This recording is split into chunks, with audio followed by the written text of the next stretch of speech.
welcome again to McChats here on McGTV. That's youtube.com/MikeMcGTV. And as always, I am your host, Mike McG.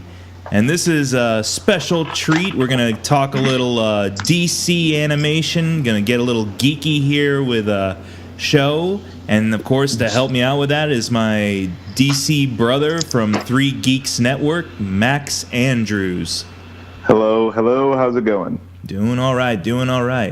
Now, the thing is, Max and I actually went to high school together way back in the day, and I did not know that you were kind of a comic book superhero fan, much like I was.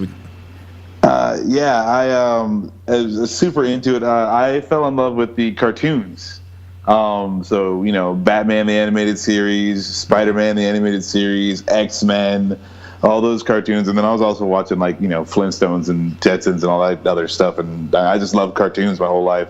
Mm-hmm. But I never really expressed that so much outside. I was just like, I'll just go home and watch some cartoons. And then that made, that was my day. So, it's kind of weird that we never hung out in that way. But, I've definitely been along for the ride the whole time. Well, we still hung out. We had stuff like band and music and stuff like that. Super cool stuff. Isn't it weird? It's so backwards, so fucking backwards. How the comic book and all geeky stuff, and what is considered kind of cool now is stuff we were kind of secretly can't let this out about myself. But now we're in our 30s and we're bring it on, whatever. Yeah, I just assumed that nobody cared. I was like, I understand that these cartoons are for 7-year-olds. Nobody cares. That was my whole thing. Yeah, that was kind of the truth. It's just everyone would kind of be like, I have no idea what you're talking about. Even that with music, we'd probably mention something music related, they'd be like, still don't know what you're talking about. You lost me.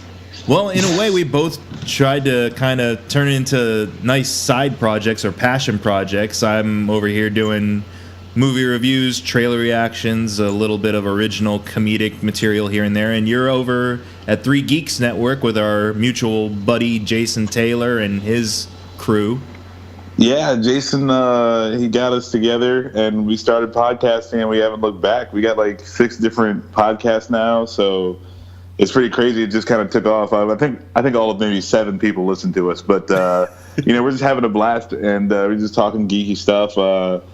I'm on 4 different podcasts, and it's crazy. It's a lot of fun. I gotta say, it is the highlight of my Tuesday to come home from a long day of work and be able to be, even though I'm scrambling at the last second, I'm in the door as you guys are calling me, and I'm just hang on, I'm almost because I just need to have a laugh and listen to all the crazy comic book superhero movie news that I missed while I was at work. Yeah, it's a lot of fun, and we definitely have a blast with you on there. It's great, and we're just getting started. So we've only been doing this for a few months, it feels like, and we got nothing but time and nowhere to go but up. So nice. Any big reviews or any big podcasts coming or big events coming down the line? I'm actually the biggest event that we got in the works right now is I'm taking a trip to New Mexico.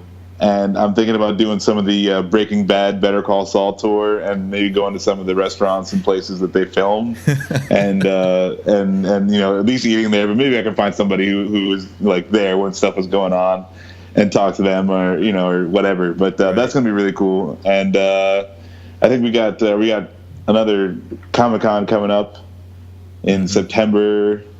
So that's pretty far away too, but we got stuff in the works. We're we're just getting started, so we're trying to figure out, what we can do as far as events and stuff like that, and actually have people some live stuff. Dude, if you do the Breaking Bad tour, just don't throw the pizza on the roof of that. No, dude, no way, dude. No, not if those people are cool. I definitely have respect for people and their property, and why waste a good pizza? I'm not a small man. Exactly. I'm not going to throw food on someone's roof. That could backfire on you pretty bad too, because there's no guarantee it's going to stay whole like it did. It could fall apart on impact. And yeah, I'm not going to throw the pizza. I'll eat the pizza.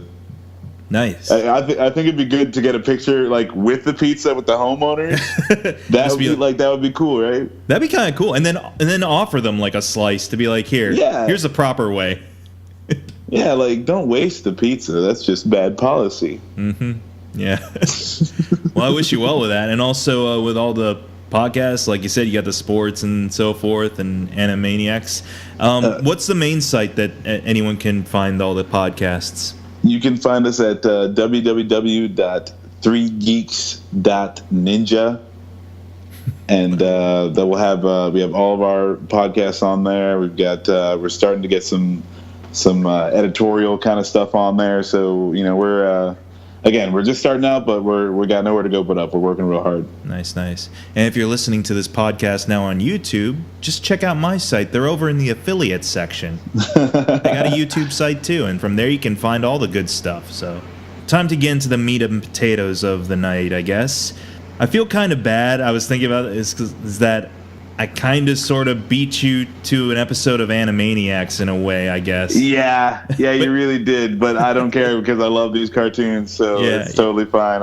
If I can get to chatting about them, then it doesn't even matter. As a matter of fact, I'm probably going to have you on the episode of Animaniacs where we go over this again anyway. Well, to counteract that, then we have to have someone on there who really hates it, because we both love this show.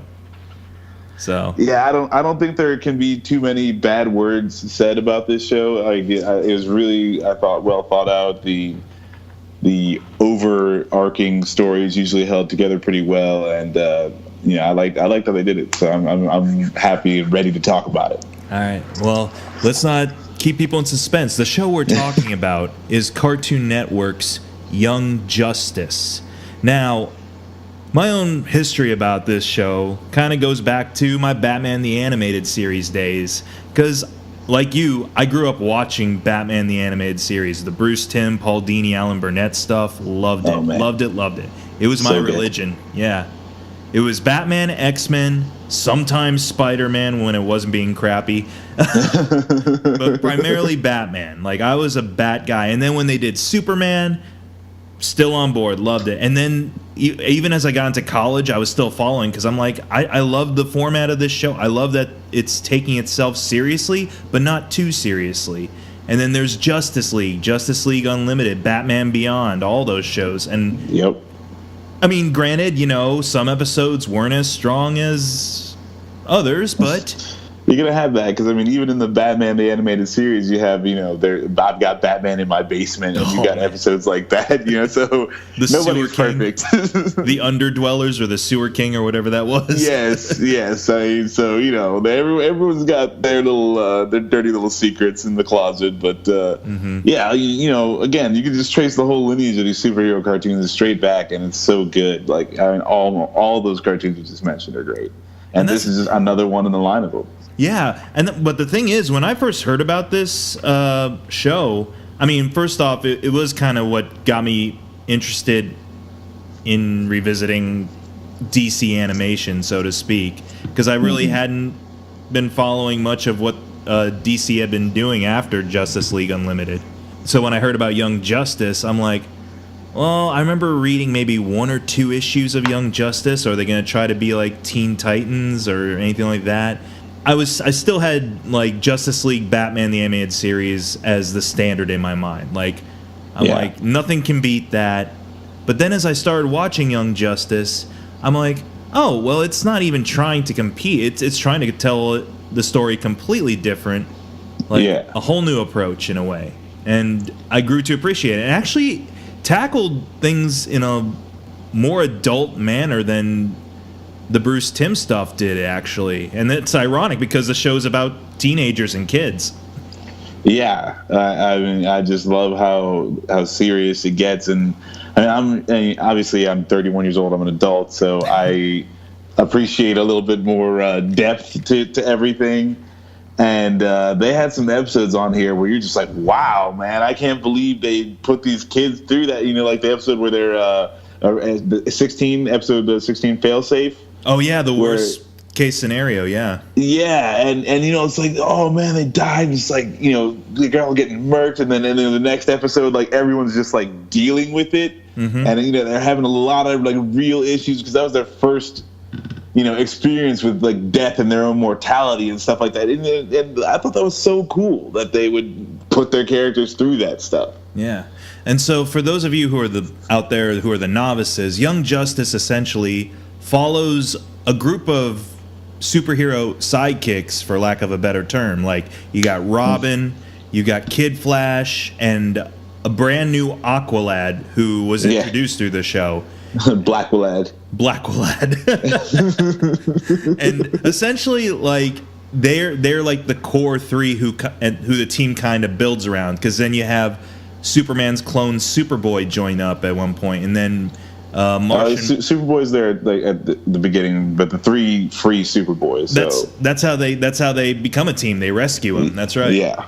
And then at the end of the episode, Martian Manhunter's niece, Miss Martian, joins up, and then a new Green Arrow sidekick named Artemis joins up, and eventually other characters like Zatanna and Rocket from the Milestone comics.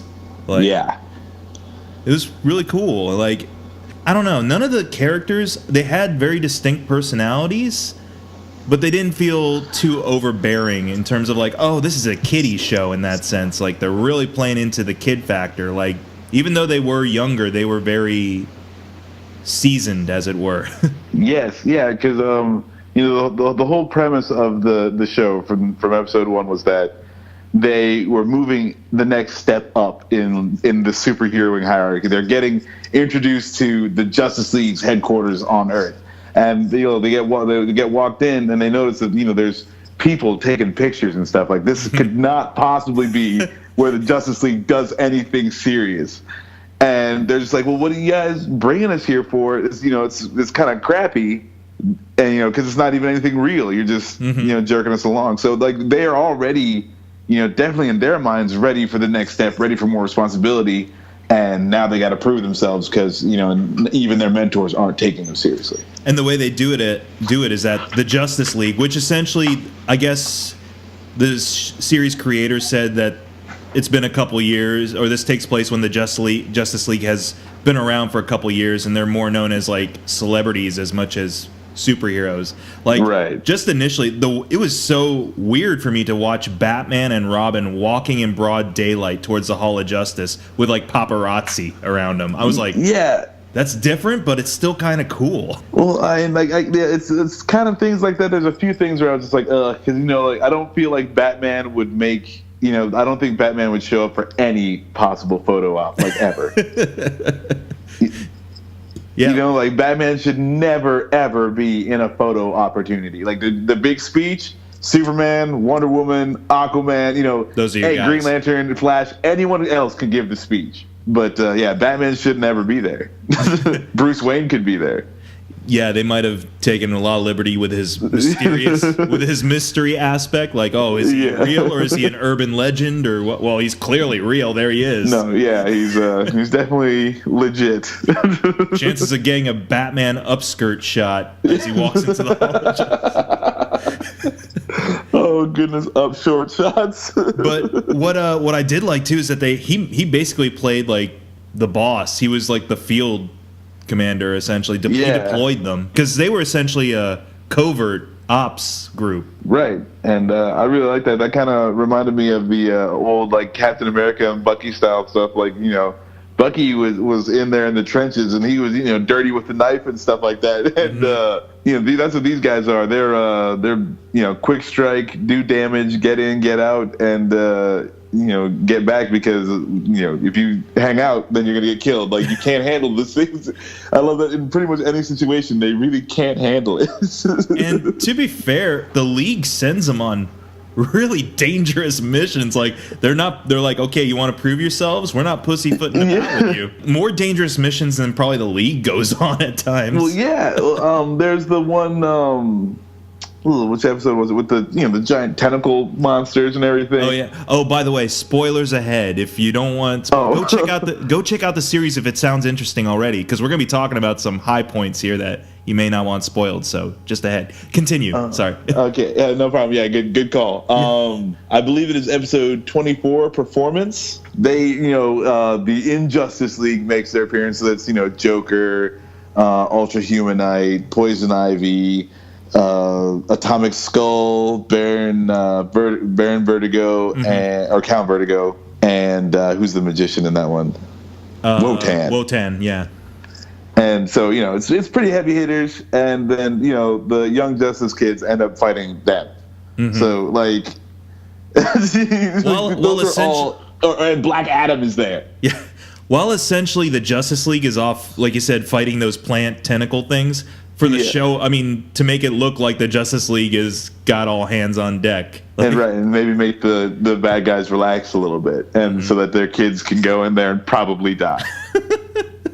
I mean, this is some hardcore stuff they get into. Like, yeah, it's cool, but it kind of had that like Smallville effect on me, where it's like, oh, okay, so these teenagers are the center of the universe. I get it. That's fine. Well, that at times, that's when it did kind of feel a little heavy-handed with that, since they are the POV characters. Like, how is it possible that all these circumstances really do surround this one group of kids in that sense?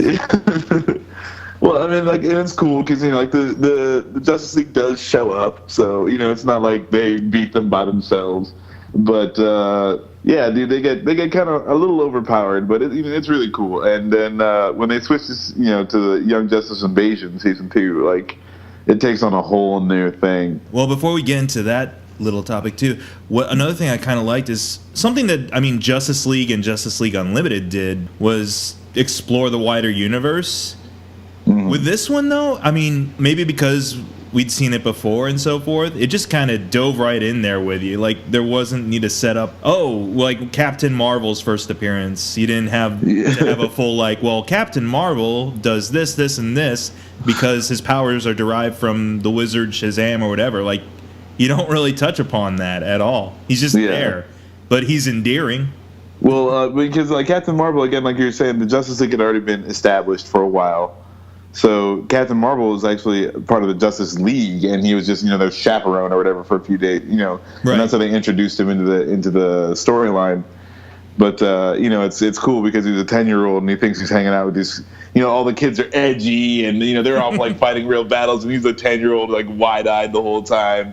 It's like, can I hang out with you guys more? He finds excuses to hang out around the place more. Right, he'd rather be on that team than on the Justice League, and so that's really cool too because you have this, he's Captain frickin' Marvel, and he's like, oh, can I hang out with you guys? Like, what do you want to do now? And, like they're making him get him chips and stuff like that. Like, it's ridiculous. I appreciate it. That was also kind of the appeal of it to me, is that it, as much as it could be for newer viewers too, it was definitely playing into like, okay, the comics crowd is watching this. Yeah, they're gonna be in the know. We gotta throw them Easter eggs here and there, but not be too heavy-handed with them. I really like the universe they set up. And it's like, again, you're getting a lot of appearances from the big dogs. From the Justice League. Like, Superman pops in every now and again. Batman's definitely in there all the time. Red Tornado. Captain Marvel, Black Canary, all these people are in and out all the time. So it's, you get a lot of, it's not just these teams on their own. They are like a team, but they do report back, and there's a lot of, back and forth, which is really good. And I really liked how they set up the whole thing. So where you get your comic book, you get to throw in all these comic book characters and get all these great team ups, Mm-hmm. But and it's never too much. And holy God, this show is very, what's the term? Shipping heavy? Yeah. Because, you're right. They play off each other really well, both in regards to their mentors and their, peers, but also amongst the team itself. And you get a lot of interesting relationship dynamics as the series goes on. Yes. Which I guess, what are your thoughts on that? It's very dramatic, it's like, it's very who's dating whom right now and yada, yada, yada. So, you could definitely see this show live action on the CW if somebody had enough money. Yeah, very, very Smallville-ish in that sense. But, it was very, everyone's dating everyone else and they're teenagers, and then when it jumped up 5 years, obviously, they're older teenagers. Yeah. Well, let's talk about that. So between some heavy stuff goes down in season 1. There's a big overarching conspiracy. Won't spoil too much of it for you. There's a traitor in their midst. They soon find out. Stakes are raised. DC villain Vandal Savage plays a huge role in the end result. And ultimately, the kids end up proving themselves and so forth. And a lot of, like, relationships are settled. Superman makes peace with his clone, in a way, and everything like that. And then Season 2 shows up, and it's 5 years later. Yeah. I still don't like it, how they did that. It was like a shock, because right at the end of the, Season 1, there's like you're saying, there's this big conspiracy, and there's still a whole bunch of questions. They jump you 5 years ahead, and like, you just get the sinking feeling like, oh man, what are they doing? Questions have been left unanswered. Yeah, there's just so much stuff that is just kind of going unanswered. And then they do the Justice League Unlimited thing, where now it's not just these 7 guys that you had at the end of Season 1. Now you've got every friggin' sidekick under the sun. Yeah. Batgirl is on this team. Batgirl, Beast Boy, Blue Beetle, Cassie, Wonder Girl. Yes, Wonder Girl. Yep. And also with the time Bumblebee. gap. Bumblebee. Oh my God, I couldn't believe they pulled her. Like, it's never been a heavy hitter for me, but yeah. And so, like, I didn't like that. I kind of wanted to spend more time with just the core team, especially since they had established themselves finally. Yeah, and it would have been really good to, I thought, do another. I mean, obviously, I guess they didn't get the time anyway. Yeah. But so at least they did this. But it would have been really good to see another season of just the core team, and maybe pick it, like Beast Boy pick up, because that storyline was directly involved. You know what I'm saying? Like, you can pick up a couple more characters, and kind of tell the story all the way through. But they didn't get the time that they were due anyway. So I have a feeling if they had the opportunity for something like limited series, like what they did with like Agent Carter, or like mini series, that could be a bridge. That would have been really good. I think, like, because you want to know. When was it exactly that the Miss Martian took some, like, Superboy sees her mess up somebody's mind. Yeah. And he's like, I can't believe you do that. And he breaks up with her. But, like, I'd like to see, what was going on. Like, what happened? I mean, I will admit, the 5-year gap didn't bother me as much. It was very shocking to kind of be like, whoa.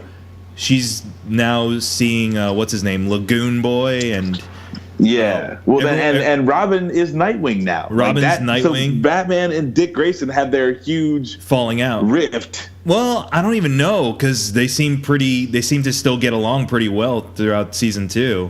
Well, I mean, but like, again, now it's not. It was never Batman's issue, you know what I'm saying? Like, Batman's going to work with whoever's going to work with him, whoever he's useful at the time. It was Nightwing growing out of his shadow and so forth. Yeah, so it's always been Dick Grayson's issue, but that would have been, I thought, great to show him, because like, he's got this team to fall back on now, and it's like, that would have been something cool to go through too. And again, it's very dramatic and in line with the show, and I just feel like it was a missed beat, but. Again, there were some pretty big milestones, that were kind of only hinted at. Like, the fact that the new Robin is Tim Drake, and they have a memorial to a second Robin in their headquarters, which I'm assuming is Jason Todd. Now, that would have been a story to see. Oh, man. To see how they handled Jason Todd's death and things like that. Yeah, that would have been... But also, like, what else happened? Kid Flash and Artemis retire.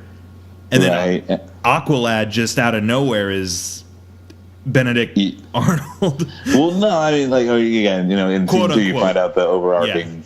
But, Tula dies. Yeah. So what happens there? Like, she's actually dead. And he finds out some stuff about his family. And as you're discovering this stuff as the episodes are going on, you're like, holy God, I want to see what led up to this. Like, man, it's so I was in shock the whole time, because I'm like, what is going on? It doesn't make any sense again, because at the end of it we can be like, oh, okay, well, obviously X, Y, and Z were going on the whole time, as you're going through it, it is just ridiculous how much catching up you have to do, and they don't give you anything. Yeah, well, I mean, they do eventually. Like the whole Superboy Miss Martian problem is addressed 5 episodes in. Like you finally figure out why they're so cold to each other, right? And like in 3rd episode, you figure out how, what happened with Beast Boy's mom and things like that, and I thought that was a really cool touch. Beast Boy's origin, changing his origin like that was really cool. That since Miss Martian did the blood transfusion, he picked up her shape-shifting ability. Yeah. That was really cool. Yeah, but that's the thing. It's like regardless of how probably jarring it was to kind of get into season 2, the characters like instantly warmed on me. Even the new ones. Like I actually like Blue Beetle a bit. He was, I mean, for being the kind of character that was being centered on for half of the season, like I thought he was okay. Yeah, I wish they would have not. I don't know. I mean, like, again, he was kind of crucial to the storyline. Like, how are you going to have this whole alien invasion and be like the Beetle aliens and not have Blue Beetle in there? Right. That'd be kind of ridiculous. But I could probably feel Jeff Johns in the background screaming like, "You gotta have him in there." He made him, so it's like he loves that character. So. Yeah. I'm not a huge fan of Jaime Reyes. I mean, like, I don't know. He's like a kind of a Jar Jar Binks to me. Oh, really? Yeah, it's like every time he starts talking, I'm just like, oh, yeah. No, but I'm not a huge fan of the Blue Beetle character because in general, that or Ted Kord I like, but this Blue Beetle, this incarnation, I can't ever get behind. I don't know why. Even from the comics. Yeah, like even I never read too much of his comics, but whenever he shows up, I'm just like, dude. Like, you kind of shut it off, yeah. Yeah, they just need to bring back Ted Kord somehow. Just bring him back from the dead. I don't care. Well, let's maybe get into that segment, kind of discussing and let's divide it maybe into the 2 seasons. Season 1, who is your favorite character? Who's your least favorite in season 1? Let's say. Season 1, Blackwlad is my favorite character.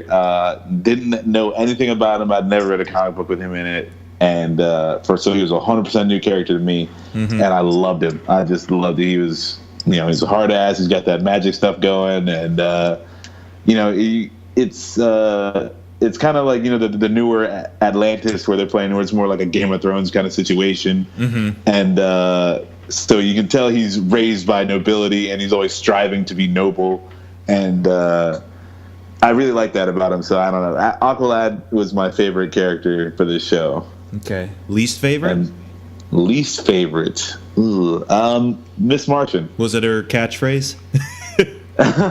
That too.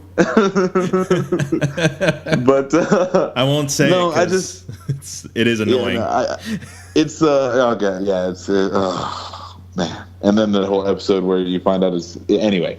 We're not going to talk about it, but I don't like the Martian Manhunter character. So the Martian Manhunter sidekick is even worse because they always got to like depower them somehow because they're so powerful.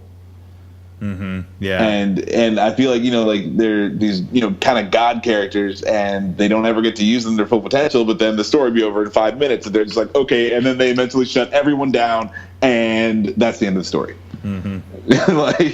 So I don't like Miss Martian just because I don't like any of the Martians in the DC universe because they're so overpowered that you have to like take them out first, and they're always like at half power or something like that, and disoriented and what have you, just because otherwise they would just rule all. Yeah, I understand. It's like too much power, essentially, and which they demonstrated in that one episode you mentioned, like how she could basically school everybody mentally. Yeah. Like my favorite out of season 1 in terms of character, I would actually have to go, honestly, Zatanna. I like Zatanna a lot. Yeah, good pick. She comes in a little bit later. I think she's only in like 3 or 4 episodes. Yeah, she's only in 3 or 4 really, and she's barely part of the team for most of the season. But she just was a lot of fun. I mean, the other characters are fun. They have different degrees and so forth, and they're humorous, but also very relatable. But she comes in as really kind of like we would if we were just suddenly like, hey, my dad is a superhero.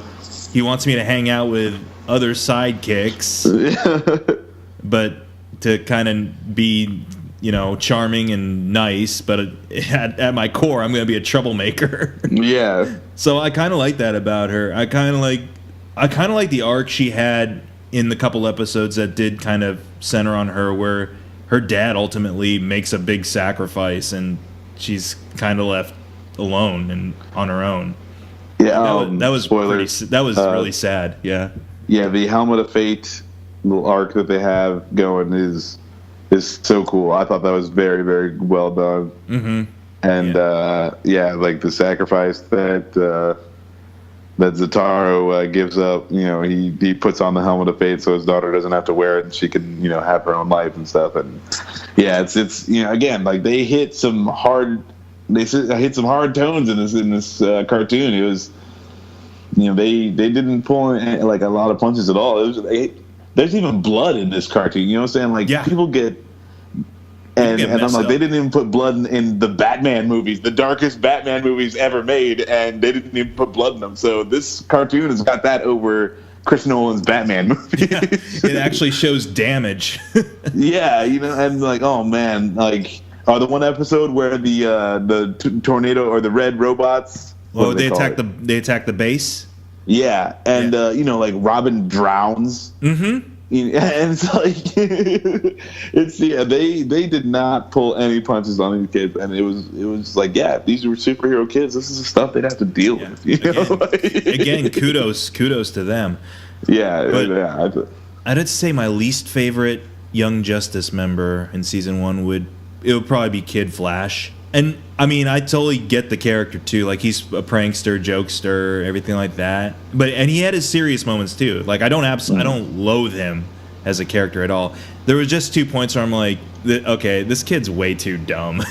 Yeah, yeah. Even though he is like one of the smartest members of the team, like just in terms of his social graces, he's very. At least Superboy has an excuse. Like, he's never interacted with actual people before, so he's still getting the hang of that. So I give him a pass on not being the most socially graceful person. But Kid Flash, dude, there's no excuse. Yeah, especially when he's completely oblivious to someone liking him. Yeah, dude, and if you'll notice too, like the comedy that they try to write in here is never that good. So like the episode that the Joker's there, all of his jokes are just absolutely, they're not even, it doesn't fit the character, and they're not funny jokes, and there's no, I didn't think they had good comedy writers or good comedy beats to play off. So a character like Kid Flash really suffers in that situation. Well, I mean, that's the thing too. Like, there's only one thing I think I laughed at the Speaking of, before we get into that though, like, what'd you think of Brett Spiner as the Joker? Oh, I didn't. I was not a fan. Me neither, honestly. Yeah, you just go ahead and get Mark Hamill. Yeah, it's a hard act to follow for sure. I mean, I know he's trying to give it his all, but nothing about it was popping. I think you're right. Half of it was the fact that he's really not that funny. There was only one line I laughed at in that episode. I think it was, what was it? Dr. Fate was like yelling at Wotan. He's like, "You're mine, Wotan," or something. And Joker's like, "Boy Wonder, you're mine." Like, mocking him. Absolutely. That was the only thing I kind of went like, that's kind of funny. That was it. And and it's just like, oh my goodness, like, what are you doing? And John DiMaggio did a great job playing the Joker in Batman Under the Red Hood. That's right. Yeah. So I mean, like, it can be done by other people, but sorry, this guy didn't hit the mark. I don't know if they probably give him maybe a couple more episodes, maybe, or and something more to do than just be a team player, because that was kind of throwing me off too. I'm like, Joker as a team player has never worked for me. Now, like, there's always got to be something that he does to everybody else on the team. Outside of Adam West Batman, like, Joker as a team guy isn't gelling with me so much. Yeah, so makes me wonder about the Suicide Squad movie, but Yeah, well, we don't know his role, if he's part of the squad or not. But Right. So, all right. Well, we'll see how it goes. There's just nothing been done about that movie yet, so you shouldn't speculate right now. But a lot of talk at the DC camp, not a lot of show. But, yeah, definitely. So, yeah, you don't want to get too far into that. But the Joker in this one, I wasn't a huge fan of. So you might have actually mentioned this earlier on, but favorite episode of season 1? Ooh, okay. So that is a rough question for me because there are a lot of good episodes. I'm just looking at the list right now. The Infiltrator episode is one of my favorites. I don't know why. Mm-hmm. It's kind of a regular episode, kind of adventure of the week. It doesn't really follow any of the overarching plot lines, but I don't know. It was just a really fun episode for me. Mm-hmm. I thought it was really cool when Robin runs into the Wayne building and everyone's like, "You don't have a pass," but and he's just like hacking into the system as he's running along, and no one can do anything. So I know that's just one of my favorite moments. I'm just thinking about Jay and Silent Bob walk. Yes, that's good pull. Robin's gonna have to blow him to and say, "Ooh, what a lovely tea party." But obviously, the last episode of the season, the Young Justice versus the Justice League, that's great. The performance episode where they fight the Injustice League is a great episode. Mm-hmm. The Bereft, where their minds were all wiped. Where Miss Martian just wiped everybody's mind and screwed everything up. And then again, when in Failsafe, when she does the same thing, those are all my favorites. I can't decide which one's best. It is kind of hard because when I say favorites too, I just realized that I'm like, well, because everyone's given a different episode almost to shine. Even though I'm not like I said, Kid Flash was probably my least favorite. Like what was the episode where essentially he has the job of having to run a heart to transplant. Yes, that was It was later on. Cold-Hearted. Cold-Hearted. 20. Yeah. Like all the rest of the league and the team are off handling the emergency, like blizzards across the country, and his job is to run a heart transplant to the queen of what was the country Vertigo's from? Bialia, or was it Bialia? No. Oh man, Casnia, maybe, right? Huh? Anyway, he has to run a heart to a heart transplant patient who's a queen, and she's like 10 years old. For the first half of the episode, he's very much just like, "Oh man, I can't believe I gotta do this while the league is having their first team up with the team, and I gotta miss out on it." And he's like griping about it. But then in the second half, he gets his stuff together, and he's just like, "You know what? This is important." It's a really warm, fuzzy type of episode. And you're right, there are a lot to pick from. It's so hard because again, even the episodes that don't really have anything to do with anything, they're just kind of like, hey, here's something funny, like your Flash episode right here. Mm-hmm. Where it actually does have a lot of that one has a lot of repercussions that come from it. But they're all decent at the very least. They're definitely watchable. What would you consider to be kind of like this is just a filler episode at this point, or something? Yeah, that Infiltrator episode, definitely filler. Was that the one with Secret? No. That's the one where the nanobots destroy everything and steal information. Yeah, that's right. That was basically just to introduce Artemis. Yeah. Let's see here, Terrors. Where they dress up. They go to the prison. Right. And it's kind of like just to introduce Belle Rev to everybody, and then all the ice guys are trying to break out.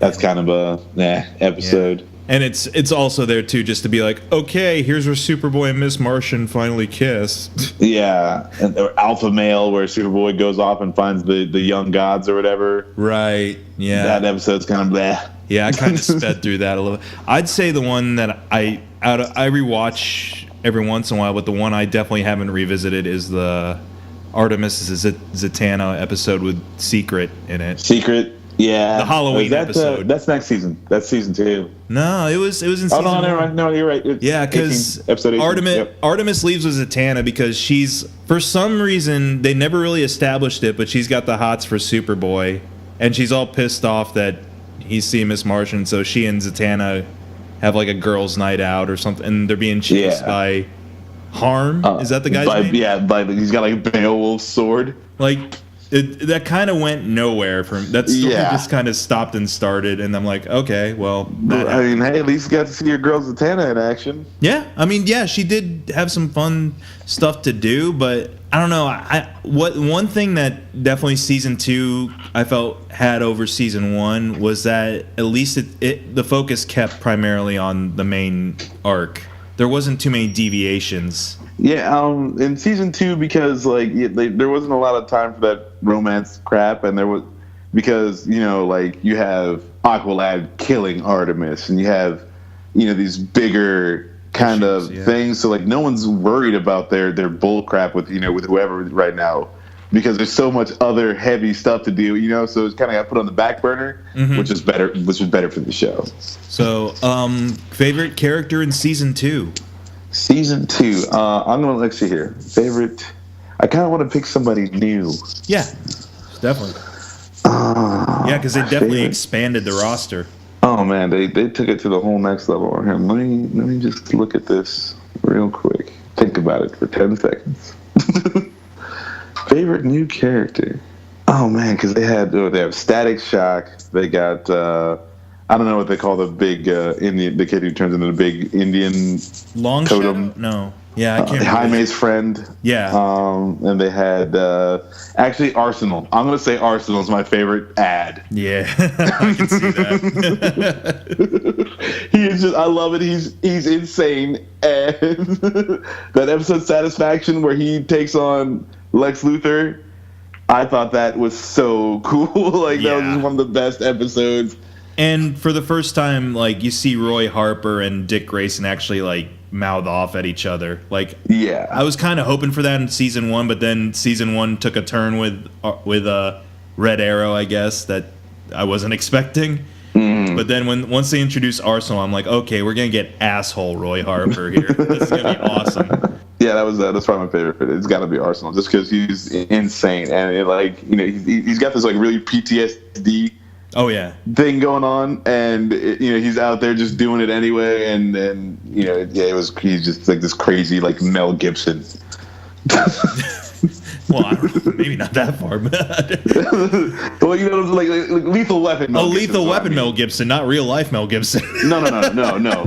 From Lethal Weapon 1. That's what he reminded me of. I thought you were talking about Mel Gibson in real life. I'm like, no, not that crazy. Not racist or anything like that. He seemed like a good enough guy. He just, he was messed up in the head. Goddamn Martians.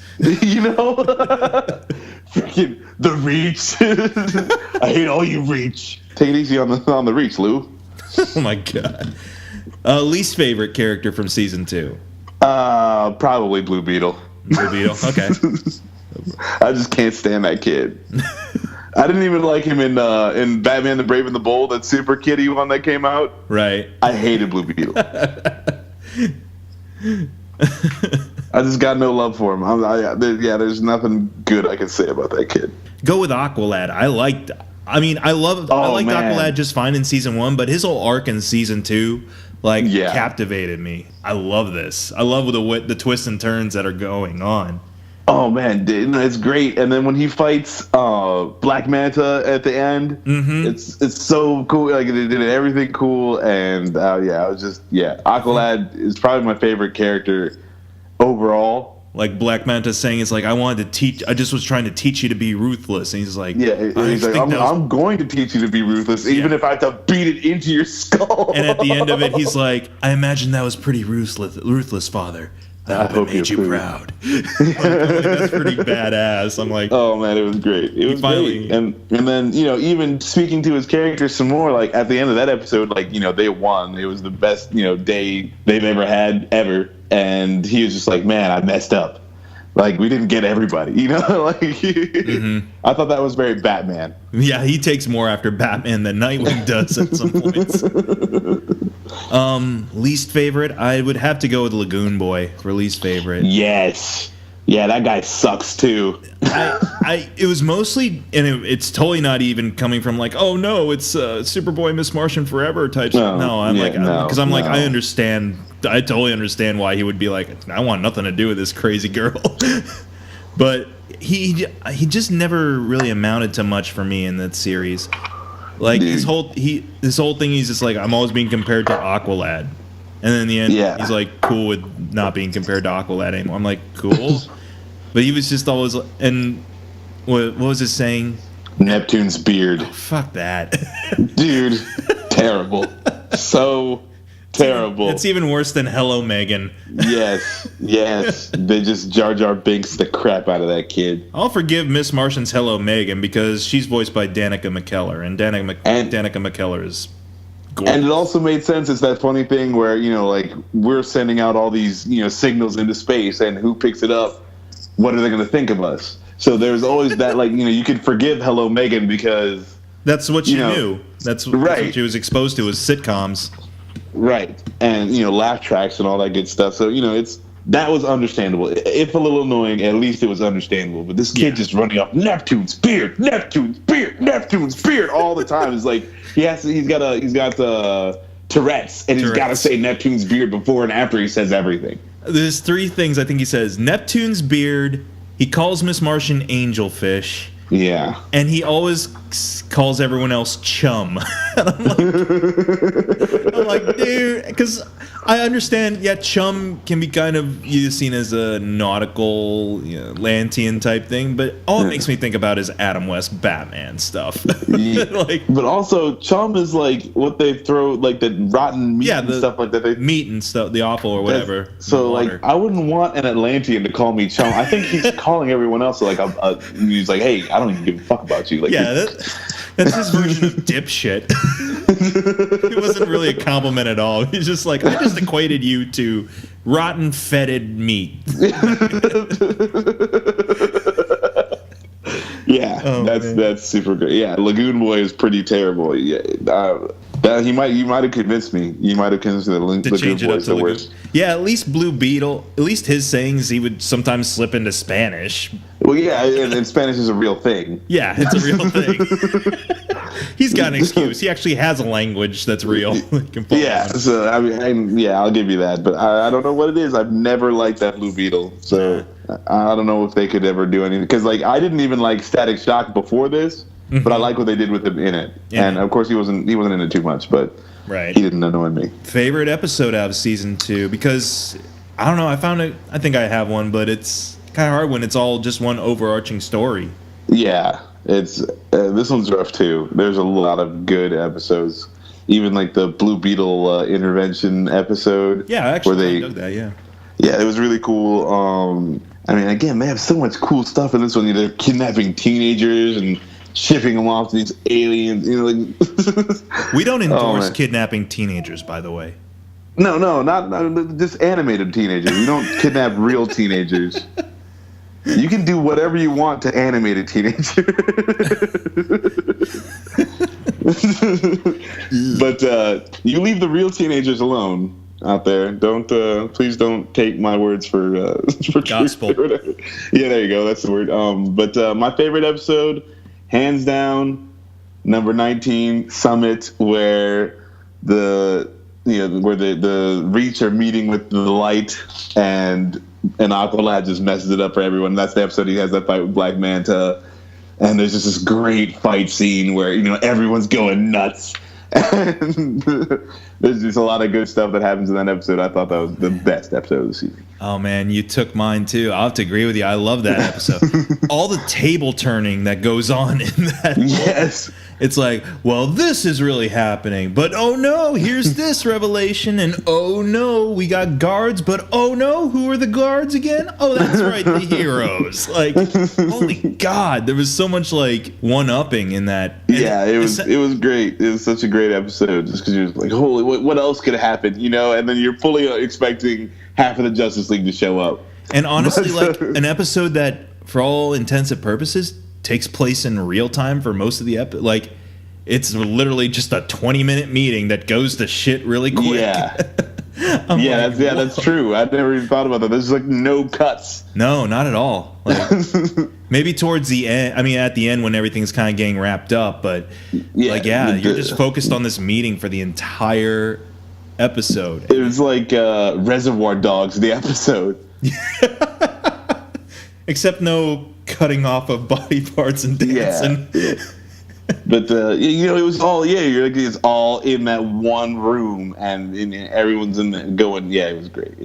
But the honorable mention, the episode where Miss Martian and Artemis are putting back together Aqualad's mind, and Cheshire and Sportsmaster show up. That was kind of cool, yeah. Oh, that's like my second favorite episode. That one's just a lot of badass fight scenes. I love seeing Black Manta fight. I hate the Sportsmaster as a character. I think that's one of the stupidest builds of all time, and I don't know why they made him such an integral part of this like cadre of villains. Because Sportsmaster is so lame. Well, he traded up for Deathstroke in the end. Well, yeah, but I'm saying, like, okay, why don't you just roll with Deathstroke? Yeah, that's true. But whatever. They got to throw Sportsmaster in there for some stupid reason. And because of the whole familial thing, because of the Artemis storyline, essentially. I guess I would have just gone a different way. You can have Artemis in there. I would have just gone with a different origin and called it whatever. Because they already done that. Whatever you say, baby girl. He's such just a one-page douchebag. Like there's no depth to him. There's no fucking. He's just like, I'm a bad guy and I do bad things. I'm the Sportsmaster. I mean, they do figuratively say it at some point or another, but every episode he's in that they're in, I fully expect either Artemis or Cheshire to be like, fuck you, Dad. Yeah, absolutely. And it's just terrible. He's such a terrible character. They didn't even write him well. Like they didn't make him interesting with this. He was just like, at the end of it, you're still like, God damn, the Sportsmaster's a douchebag. So that's your honorable mention, though, is the one where he's fighting against Manta and stuff like that. Yeah, but it kind of takes me out of it because I don't feel like the Sportsmaster should be able to hold his weight against these people. Against Manta, yeah. But no, it was still a really cool episode, despite it being half Sportsmaster. I don't know. Least favorite, I guess. Least favorite. Probably, I'm going to say in the middle of the season, it kind of drags on. And I think from like episode 9 to maybe episode 11, it's just like, it kind of slows down the whole season. Mm-hmm. And I think those would be my least favorite episodes. Or where they're trying to get Lagoon Boy back. Yeah, oh, okay, yeah. Black Beetle finally shows up. Yeah. And I'd have to say my least favorite was it was the episode where like Superboy and Blue Beetle go out on patrol and fight the giant whatever that critter was that was right, and Mannheim and the only part of that episode that works for me is whenever they cut to all the heroes trying to have an intervention for Roy. Right. And those are only like a minute of it only happens like 3 or 4 times and they're only a minute long. Well, it was really cool because like you see Robin as Nightwing, you see like even Aqualad as the bad guy, but like everyone's like stepped up in the world, and then you see Roy and he's just like emaciated and looking terrible. Well, I mean that's the part that kind of worked for me in a sense because it's like, yeah, what would 5 years of knowing your true origins, and kind of wasting yourself away to write something? It's like, yeah, no, I agree. They did a great job, and that was really, that's again one of those things. It's early on in the season, so you don't know what's going on, and it's just like, holy crap, look at him. And then at the end, it's like, they got married? What the hell? They had a kid? Which, I mean, I kind of like that because when I read some of the Titans books, it's like I was a fan of his daughter. Like, she was cute.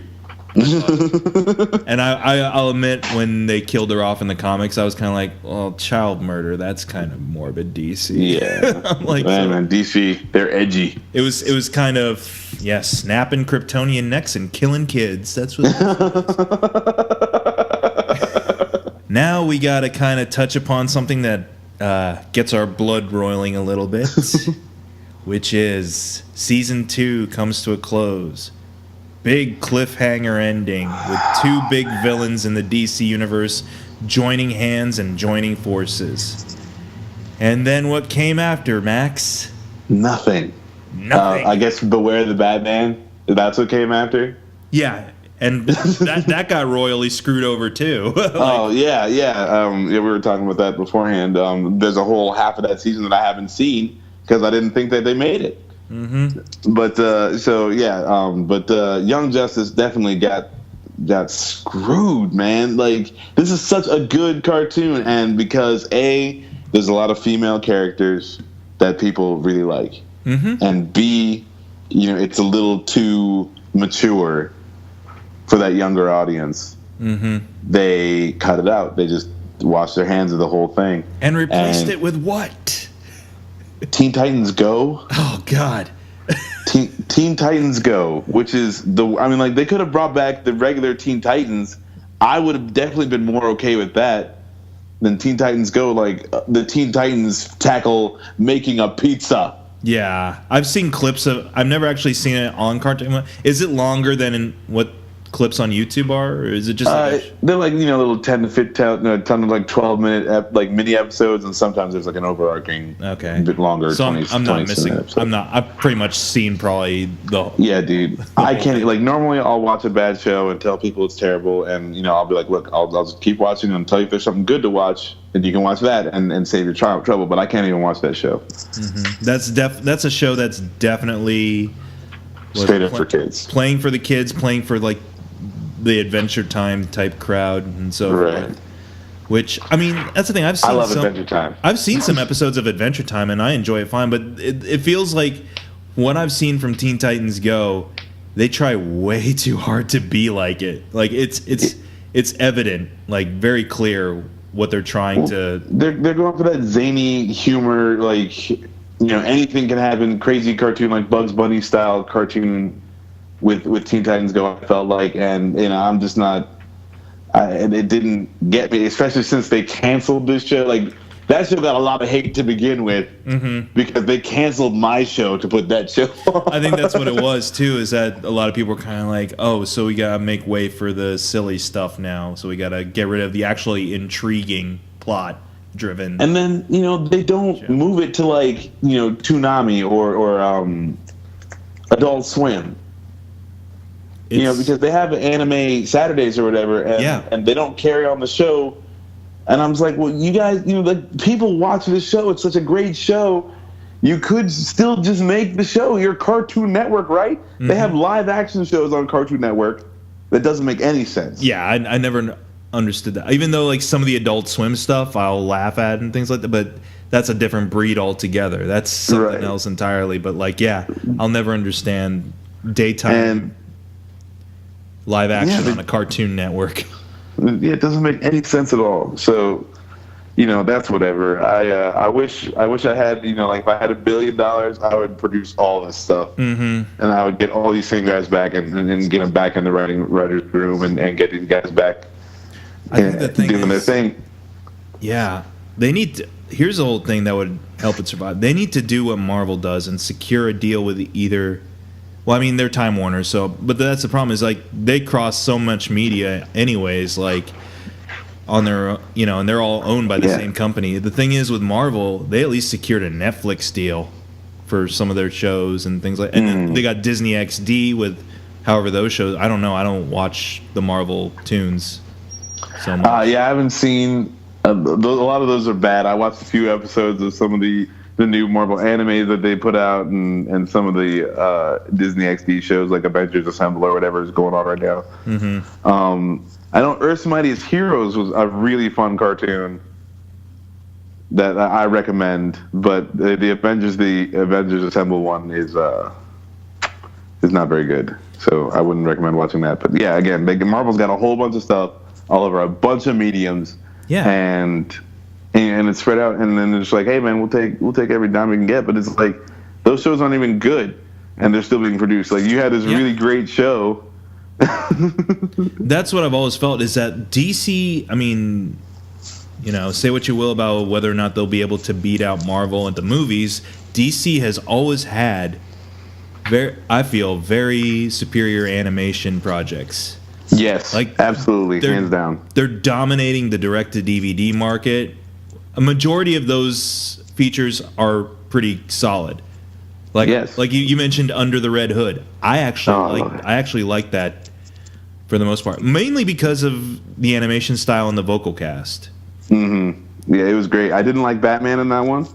Yeah, but it's the same dude from Young Justice. It's Bruce Greenwood. Yeah. Oh yeah. Yeah, it's the same guy. Huh. I don't know why I don't like him so much in that. Or maybe because he's not. He's only in Young Justice for a few sentences every time. Yeah, he's not a prominent figure. But yeah, I wasn't a fan of him in Under the Red Hood. But NPH as Dick Grayson, that was great. Mm-hmm. Jensen Ackles as Jason Todd.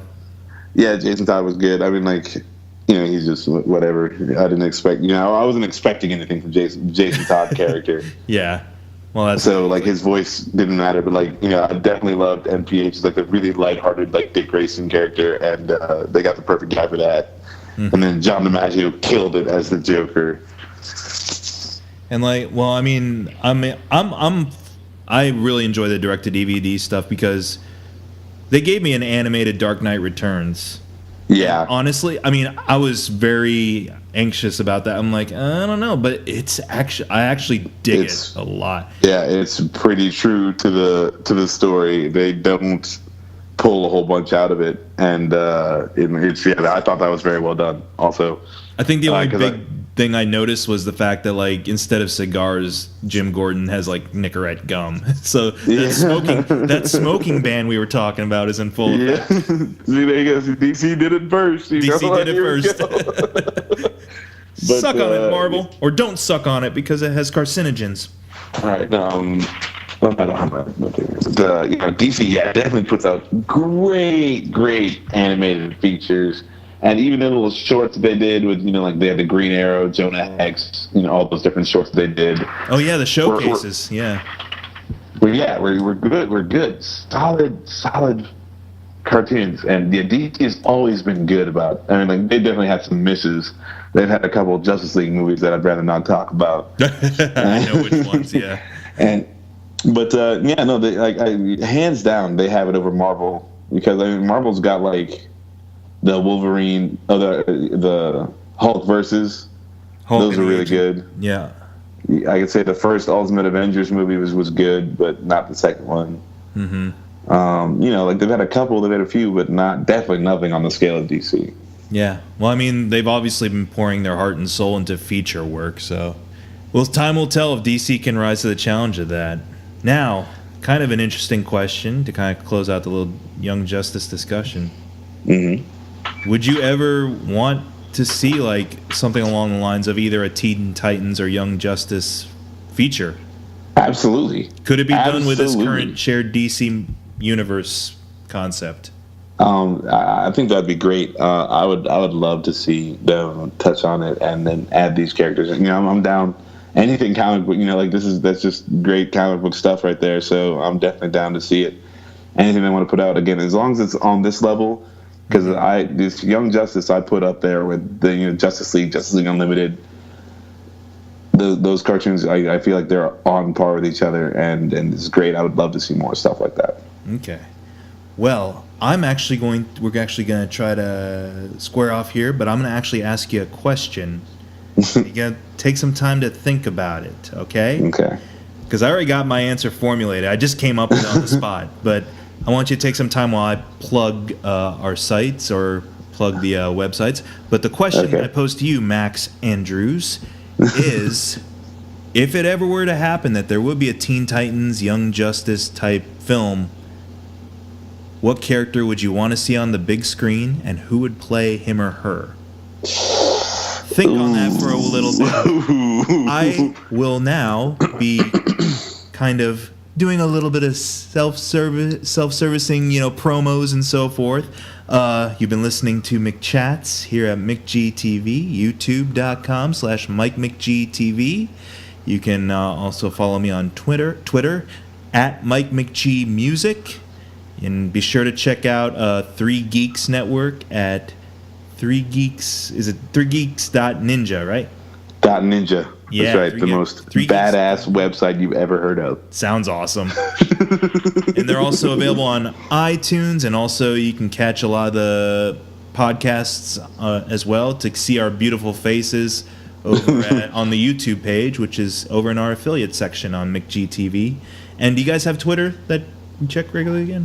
We got the Geek News at Geek News 2014. At Geek is News our is our Geek News Twitter handle. We're gonna work on getting a couple more. Cool. And be sure to check out all their videos over there. Animaniacs, Sports Nerds, the regular Geek News podcast, Geek News Live, Geek News Reviews. lots of stuff geek, but it's fun. It's fun to hang out with these cats and just shoot the breeze about all manner of film, comics, TV, all that fun stuff. So, Max, have you formulated an answer yet? Oh man, this is so hard. I would actually like to see Batgirl played by Hit Girl from Kick-Ass. Chloe Grace Grace, yeah. Mortez, yeah. I think that role is hers if they ever put it up, or they need to do it soon, obviously. But yeah. Well, I mean, she's still pretty. I think she's only 17, 18 at this point. So yeah, she's still young. So I mean, they could definitely do it. But I think she'd be great, and I think that would be a lot of fun. Cool. All right, my choice, and bear with me here, because okay. If you say Blue Beetle, I'm not friends with you anymore. my character choice, if you know me and my tendency to love Batman stuff, it's pretty pedestrian. But my casting choice, you might kind of flip your proverbial lid on. Okay. Young Justice or Teen Titans movie, who would I want in it? Well, obviously Nightwing, Dick Grayson. Yep. Played. Are you ready? Yeah. Played by Daniel Radcliffe. I don't know. I don't know if I'm 100% against that. Oh. I saw that movie Horns. There's a lot wrong with that movie, but I don't know. There's a couple solid beats in that movie where Daniel Radcliffe doesn't piss you off. I don't think he's definitely not a problem for me in that movie. Like you said, there's a lot of things I think are wrong with that film.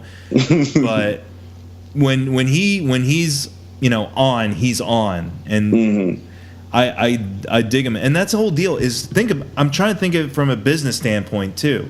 He was Harry Potter, which was owned by Warner Brothers. He was a big cash cow for them while he was playing Harry Potter. If DC and Warner Brothers has any sense, they'd be like, okay, last time we had Mega Million hits was when we had this guy playing a role for us. His fan base is probably still out there waiting for his next project. Let's get him into some superhero stuff, some action stuff. You see, I feel like his Harry Potter work works against him. In this scenario, you think they might still see him as Potter? Absolutely.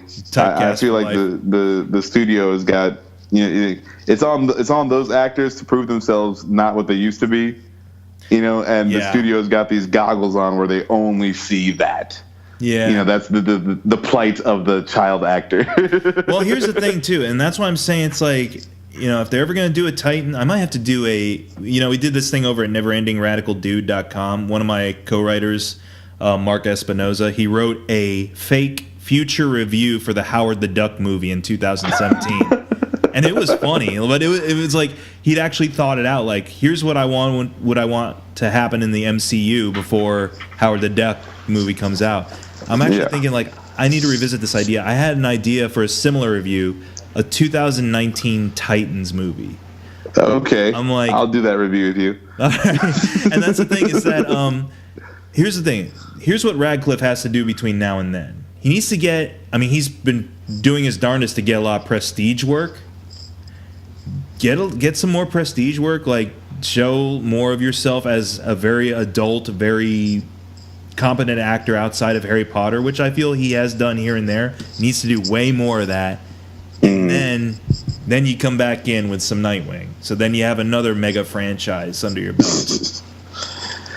Yeah, that'd be. I mean, again, I'm not 100% against him. I don't hate that kid. Yeah. So I mean, yeah, that could definitely happen, and I wouldn't. As long as, again, as long as it's well written, he does the role justice. I'm down. I think he's got chops. He's definitely got the moxie for it. He does the world some young justice. And there it is. Yeah, once again, you've been listening to McChats here on McGTV. I'm Mike McG, and I want to thank my guest, Max Andrews. It's always a pleasure to just talk shop with you. Oh, yeah, dude. Love it. Love it. Thank you for having me on. All right, man. You have a good night. You too. And a good night to you all.